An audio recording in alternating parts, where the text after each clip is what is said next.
Assalamualaikum warahmatullahi wabarakatuh. Kami dari kelompok 4 akan mempresentasikan hasil diskusi kami, yaitu anak yang mengalami keterlambatan intelektual.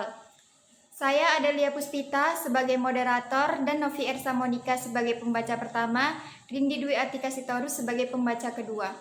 Baiklah, selanjutnya kami akan membacakan materi kami. Baiklah, yang pertama, pengertian keterlambatan intelektual. Keterlambatan intelektual atau bisa juga disebut dengan retardasi mental adalah suatu kelainan mental seumur hidup. Diperkirakan lebih dari 120 juta orang di seluruh dunia menderita kelainan ini. Berdasarkan definisi dari Asosiasi Retardasi Mental di Amerika, anak dengan keterbelakangan mental menunjukkan keterlambatan perkembangan di hampir seluruh aspek fungsi akademik dan fungsi asosiasinya. Retardasi mental ialah keadaan dengan intelijensi yang kurang atau subnormal sejak masa perkembangan, sejak lahir atau sejak masa anak.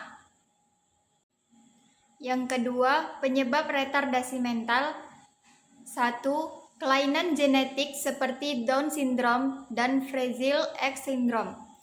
Yang kedua, gangguan saat kehamilan, yaitu hal-hal yang dapat mengganggu perkembangan di otak bayi seperti konsumsi alkohol atau obat-obatan, malnutrisi atau infeksi. Yang ketiga, gangguan saat persalinan seperti apabila bayi kekurangan oksigen ketika lahir atau lahir sangat. Yang keempat, penyakit atau cedera saat masih anak-anak seperti meningitis, batuk rejan, atau campak, trauma kepala yang parah, hampir tenggelam, malnutrisi, atau paparan terhadap zat beracun. Yang kelima, faktor sosial seperti stimulasi anak dan daya tanggap orang dewasa terhadap anak, serta kurangnya pendidikan. Baiklah, selanjutnya akan dibacakan oleh Novi Ersa Monika. Saya akan melanjutkan mengenai karakteristik retardasi mental. Yang pertama, menunjukkan ada kendala pada aspek rentang perhatian, daya ingat, dan cara belajar. Dalam kesehariannya, anak dengan retardasi mental memiliki kesadaran yang rendah mengenai bagaimana cara mereka belajar dan berpikir.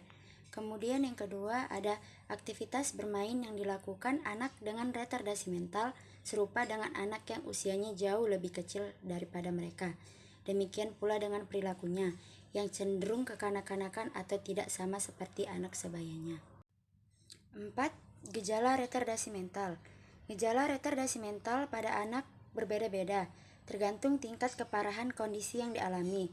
Gejala yang dapat timbul pada penderita retardasi mental berupa: yang pertama, kesulitan berbicara; yang kedua, lambat dalam mempelajari hal-hal penting, seperti berpakaian dan makan; yang ketiga, kesulitan dalam pengendalian emosi, seperti mudah marah; yang keempat, ketidakmampuan memahami konsekuensi atas tindakan yang diambil; yang kelima, penalaran yang buruk dan sulit memecahkan suatu masalah; yang keenam, daya ingat yang buruk; dan yang terakhir, sering berputar, duduk berdiri, merangkak, atau terlambat berjalan.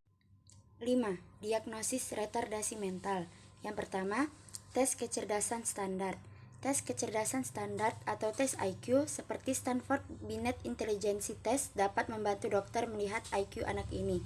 Ini merupakan alat utama yang dapat mengukur fungsi intelektual seseorang, seperti kemampuan mental untuk belajar, nalar, memecahkan masalah, dan sebagainya. Kemudian yang kedua ada Adaptive Behavior Test. Di sini terdapat 3 hal yang dinilai pada tes ini, yaitu keterampilan konseptual, kemampuan atau keterampilan sosial, dan yang terakhir keterampilan praktis pada aktivitas sehari-hari. Dan yang terakhir ada tes dan pemeriksaan fisik penunjang. Ini biasanya mencakup tes laboratorium seperti tes darah dan tes urin, tes pencitraan, hingga tes elektroensefalografi atau EEG. Selanjutnya akan dibacakan oleh Rindi Dwi Atika Sitorus. Selanjutnya yang keenam, pengobatan retardasi mental. Penanganan yang dapat dilakukan pada anak retardasi mental adalah dengan memberikan terapi khusus agar anak dapat beradaptasi dan berkembang dengan kondisinya.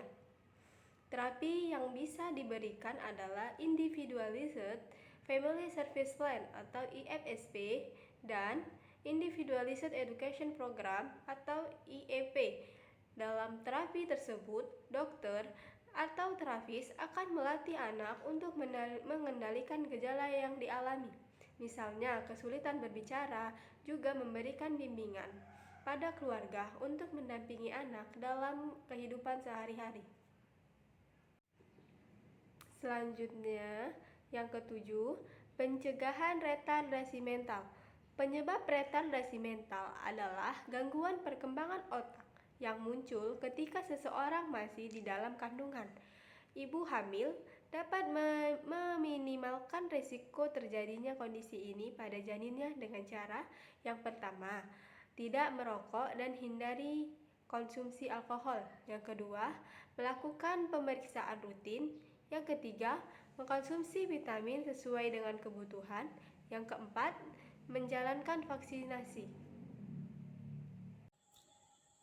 Baiklah, sekian dari hasil presentasi kami. Lebih dan kurangnya kami minta maaf.